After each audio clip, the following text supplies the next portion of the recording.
ప్రైమర్ల మళ్ళీ రెండు రకాలు ఉన్నాయి, interior primer and exterior primer. Interior primer అంటే ఏంటి అండ్ ఎక్స్టీరియర్ ప్రైమర్ అంటే ఏంటో ఇప్పుడు మాట్లాడుకుందాం.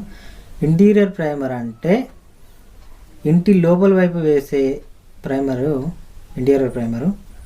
మరి ఇది వాటర్ ప్రూఫ్ కానటువంటిది, అంటే ఇంటీరియర్ లోపల వైపు వేస్తాం కాబట్టి ఇది వాటర్ ప్రూఫ్ అవసరం లేదు, కాబట్టి అది వాటర్ ప్రూఫ్ కాదు. మరి ఎక్స్టీరియర్ ప్రైమర్ అంటే బయట గోడలకి, ఇంటి బయట గోడలకు వేసేది ఎక్స్టీరియర్ ప్రైమరు. ఇది వాటర్ ప్రూఫ్ అయినటువంటిది. అంటే వాటర్ ప్రూఫ్ ఎందుకు అయినటువంటిది అంటే బయట ఎండ కొడుతుంది, వాన కొడుతుంది, చలి అన్నిటికీ తట్టుకోవాలి కాబట్టి ఈ ఎక్స్టీరియర్ ప్రైమర్ అనేది వాటర్ ప్రూఫ్ ఖచ్చితంగా ఉంటుంది అన్నమాట. మరి ఇంటీరియర్ ప్రైమరు ఎక్స్టీరియర్ ప్రైమర్కి ఇది తేడా. మరి ఇంటీరియర్ ప్రైమర్ లోపల వాడచ్చా, మరి ఇంటీరియర్ ప్రైమర్ని బయట